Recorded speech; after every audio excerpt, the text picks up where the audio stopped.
중국이 엄청 크다. 중국의 무지무지한 국력 이런 걸 말씀드렸습니다. 국력뿐이겠습니까? 중국을 관리하는 그 국가 지도부, 특히 등소평 이후에 등장한 중국 공산당의 최고 지도부죠. 이 사람들의 그 국정 운영은 지금 세계에서 최고 수준이라고 봐야 됩니다. 세계에서 최고 수준. 지난 30년 동안 중요한 국가에서 중국 국가 지도부처럼 이렇게 효율적으로 나라 외교도 하면서 또 국익을 챙기고 또 이 질서를 유지를 하면서 오로지 경제 성장을 통해서 우리가 선진국으로 간다 하는 목표로 일관되게 이끌어온 이 국가 지도부가 없습니다. 그건 저 이야기가 아니라 나카소네의 이야기가 그렇습니다. 세계에서 가장 뛰어난 리더십을 가진 것이 중국이다. 우리 기준으로 보면은 뭐 민주주의도 안 하고 선거도 안 하고 하는데 그 공산당 내부에서 지도자를 만들어내는 과정이 아주 잘 되어 있다는 것이죠. 잘 되어 있다. 그럼 이 중국의 미래가 어느 쪽으로 갈 거냐? 우리가 바라는 대로 자유민주주의 쪽으로 갈 것이냐? 하는 데 대해서는 부정적입니다. 중국이 자유민주주의 쪽으로는 안 갈 것이다. 자기 나름대로 갈 것이다. 중국은 자기 나름대로 갈 것이다. 그 자기 나름대로 가는 게 뭐겠느냐 하는 게 아주 참 관심사입니다. 이게. 세계의 방향을 아주 틀어주는. 그럼 자기 나름대로 가는 거는 뭐겠느냐? 결국 자유와 인권을 최소한 제한해가면서 중국 전체의 이 통일성을 유지를 한다. 중국이 소수민족도 있지만 특히 신강성에 있는 이슬람 사람들, 티벳은 중국 밑으로 들어온 지가 원래 저기는 독일국이었어요. 티벳. 이 두 쪽이 분리 독립하려는 힘이 가장 강하죠. 그 다음에 내몽고. 근데 이 내몽고는 이미 독립할 수 있는 힘을 잃어버렸습니다. 내몽고에 살던 몽고 사람들이 다 한족한테 밀려가지고 내몽고에 지금 한족들이 더 많이 삽니다. 신강 위구르 지역에도 한 55% 정도는 한족이에요. 한족들이 그걸로 이주해가서 다수가 되어버립니다. 가장 무서운 힘이 인구죠. 중국의 가장 무서운 힘이 인구입니다. 그러다 보면은 중국은 이 분리, 독립 이런 것을 인구의 힘으로 누르면서 앞으로 장기간 성장하지 않을까. 그게 우리한테 어떤 영향을 줄 것이냐 하는 게 우리로서는 통일 문제가 걸려있기 때문에 관심사인 것입니다. 중국이 저렇게 큰데 어떻게 우리가 중국 바로 옆에 붙어가지고 한민족이라는 이 정체성을 유지를 하고 그 다음에 언어도 우리의 언어를 계속 유지를 하면서 더구나 한글까지 만들어가지고 한글, 한자, 혼용에 의한 한국어를 만들고 우리는 중국과는 다르다 하는 이 자존심을 세우면서 중국화되지 않았을까 하는 이게 기적, 이것도 또 하나의 기적입니다. 이게 기적이에요, 사실은. 중국 옆에 붙어가지고 일본처럼 섬으로 돼 있으면은 중국 영향을 차단할 수가 있는데 우리는 그러면서 또 사대주의 정책을 쓰면서 중국한테 책봉 받고 지금 뭐 북한은 지금도 합니다만은 이런 식으로 하면서 어떻게 한국인으로서의 정체성을 유지할 수 있었느냐. 이 점이 한민족의 가장 위대한 점이죠. 우리가 한민족으로서 살아남았다. 중국화되지 않았다. 중국화되기 딱 좋은 위치에 있었습니다. 물론 베트남이 중국화되지 않고 몽골이 중국화되지 않았습니다. 몽골은 막강한 군사력으로 있었어요.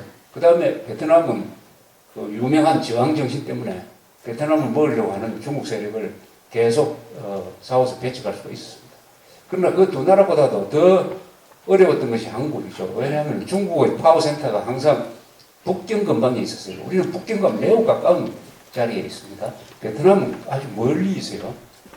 그러면은 자연히 그 자석에 끌려 들어가게 됩니다.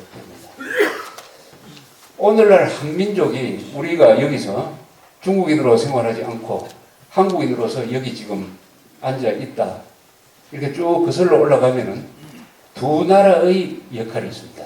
하나는 고구려고 하나는 신라예요. 고구려. 고구려가 방파제 역할을 했습니다. 수당이 올라올 때 고구려가 북쪽에서 방파제 역할을 했습니다. 물론 그 고구려가 한민족을 지켜야 되겠다. 그때는 한민족이라는 의식 자체가 없었으니까. 라고 한 게 아니라 역사적 역할로서 의미를 부여하면 그렇다 이겁니다. 당시에 세계에서 가장 강력한 통일 국가 수당과 맞서가지고 고구려가 한 70년 동안 싸웠어요. 만약 그때 고구려가 싸우면서 졌으면 어떻게 됐느냐. 틀림없이 그 수당 세력은 한반도로 내려와가지고 백제 신라를 멸망시키고 중국화했을 겁니다. 중국화했어요. 그런데 당나라, 수나라, 전성기의 두 나라를 상대로 고구려가 일종의 순사를 했습니다. 순사. 싸우다가 막 고구려가 결국은 졌어요. 그 싸움 때문에 결국 고구려가 멸망을 해버렸어요. 수나라가 멸망한 거는 고구려 때문에 졌죠. 아까 그 황하하고 양자강 말씀을 드렸는데 이 황하와 양자강을 연결하는 길이 약 250km 되는 항주에서 출발해가지고 북경까지 가는 2,500km입니다. 2,500km의 대운하를 뚫은 사람이 수양제죠. 수양제. 이것 때문에 수나라가 망하고 수양제는 비명행사하게 되는 원인이 여기 나왔습니다. 여기서 많은 사람들은 혹사를 했습니다. 그러나 그 뒤에 중국이 그 대운하 때문에 얼마나 큰 덕을 봤습니까? 원래 중국은 양자강 주변이 이 물산이 풍부하답니다. 강남 지역이라고 그러잖아요. 여기가 물산이 풍부해요. 그래서 여기서 만들어진 물건을 대운하를 통해서 북쪽으로 공급을 하면은 북쪽에서는 그것을 소비를 했죠. 또 북쪽에서는 권력을 가진 사람이 있으니까 물가를 높게 인플레가 생기면 안 되니까 남쪽에서 대운하를 통해서 물건을 많이 가져와가지고 서안이라든지 이런 북쪽에서 물가를 낮추면서 정권을 유지를 했습니다. 이 공사를 한 이유 중에 하나가 고구려 쳐들어가기 위한 물자 조달이었죠. 그러나 고구려 쳐들어가서 이기지 못했습니다. 그 후유증으로 반란도 일어나고 결국 당나라고 이렇게 바톤 타치가 됐습니다. 당태종도 고구려하고 싸워서 어떤 고구려한테 싸워서 이기는 게 수당 이 두 나라를 두 나라의 지배층이 똑같은 사람들인데 혈육 핏줄로서는 그 사람들의 말하자면 꿈이었어요. 어쨌든 고구려를 꺾어야 된다. 그렇게 해야 이 동북아시아에서 명실공히 제국 황제라고 칭할 자격이 있는 것이다. 이 황제라는 사람들은 생각이 이 동아시아에서는 절대로 태양의 두 개가 있을 수 없다. 강과 수에 도전하는 나라를 절대 그냥 둘 수가 없는 거예요. 그러나 고구려가 버텼어요. 70도 버티면서 한반도의 적화를 막은 것처럼 한반도의 중국화를 막았습니다. 방파제를 했어요. 북쪽의 방파제였습니다. 그러는 사이에 신라가 당나라하고 손을 잡았어요. 당태종 때죠. 당태종 때. 신라는 그때 백제한테 당하고 있었습니다. 백제는 옛날부터 중국하고 제일 친했던 나라입니다. 지리적으로도 그렇고 문화적으로 중국을 가장 먼저 받아들였습니다. 이 신라는 어떠냐 하면 신라는 또 이 중국 영향력을 가장 늦게 받아들인 나라죠. 고구려가 가장 불교를 먼저 받아들였죠. 그 다음에 백제죠. 그 다음에 신라 고구려의 불교가 들어온 다음에 한 40-50년 뒤에 신라의 불교가 들어왔으니까 가장 늦게, 아마 한자도 신라에 제일 늦게 들어왔을 겁니다. 신라에 가면 그 고분들 있지 않습니까? 아주 그 근사하게 생긴 고분, 천마총, 황남대총, 이런 것을 발굴하면은 유물이 엄청나게 그 고분 하나가, 박물관 하나 차리도 될 만큼 유물이 많이 나오는데 글자가 없어요, 글자가. 거기에 글자가 안 써져 있어요. 그래서 이 왕이 도대체 누구 왕인지를 알 수가 없고, 아마 글자를 안 썼을 거예요. 가장 무식한 집단이 신라에 있다고 생각합니다. 글자로 치면은. 불교도 안 해요. 불교도 안 받아들여. 늦게 받아들여. 한자도 제일 늦게 받아들여. 거기에 비해서는 고구려가 가장 선진되었고 그다음에 백제죠. 그러면 왜 이 신라, 제가 신라는 통일신라 전에 쉽게 말하면 4세기, 5세기, 6세기 요 300년 동안의 신라를 이야기를 하는데 요때 신라를 지배한 왕족들은 김씨입니다. 김씨. 이 김씨들. 이 사람들은 왜 그랬을까? 이게 우리 역사를 연구하는데 굉장히 흥미거리죠. 왜 신라는 중국 문명을 받아들이려는 노력을 하지 않았을까? 여기에 대해서 연구를 하는데 일본 사람 중에서 이런 연구를 하는 사람들이 있습니다. 로마 문화왕국 신라라는 책을 쓴 사람이 있어요. 로마 문화왕국 신라. 이 사람의 견해는 이래요. 신라는 그 출신이 흉노족 출신이다. 신라 지도부는. 그러니까 신라 김씨죠.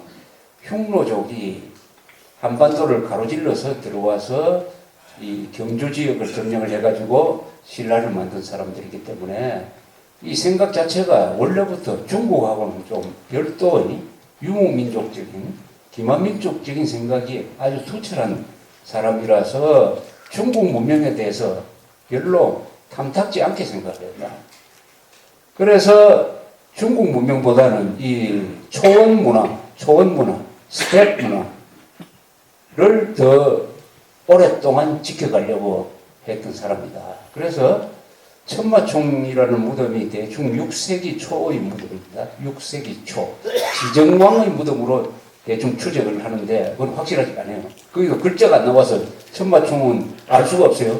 천마도가 나오고 뭐 왕관이 나오고 금으로 된 허리띠도 나오고 해서 그 유물로 판단을 한다면 굉장한 세공 기술과 어떤 이 손재주를 우리가 느낄 수가 있는데 예술성도 느낄 수가 있는데 천마총에서 우리가 보면은 중국적인 냄새가 하나도 안 납니다. 중국 영향이 없어요. 천마총에 보면 그 뒤에 무덤에서는 중국 영향이 좀 나옵니다. 중국 영향이라는 건 뭐냐? 우선 한자가 나오고 불교의 그 독특한 문양이 나오고 이렇습니다. 그런데 천마총과 황남대 총에서 나온 그 많은 유물 속에는 중국 냄새가 하나도 없어요. 그럼 이게 도대체 어디하고 연결되는 거냐? 이거는 흉노라든지 저 스키타이라든지 그 다음에 이런 쪽과 연결이 되는 문화입니다. 이게. 거기서 나오는 왕관, 이것은 중국형 왕관이 아닙니다. 신라 고분에서 나오는 왕관은 그게 중국의 왕관하고는 아무 관계가 없고 이게 오히려 저 스키타이라는 러시아 남쪽이고 서양과 연결되는 그런 형의 왕관입니다.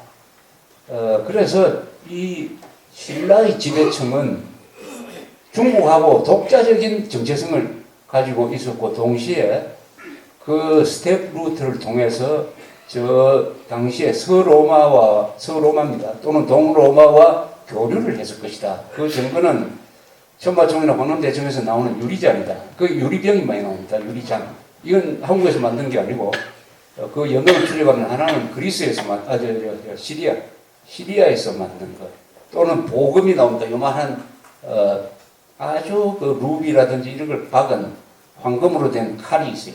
세계에서 고른 형의 칼은 한 2개, 3개밖에 없습니다.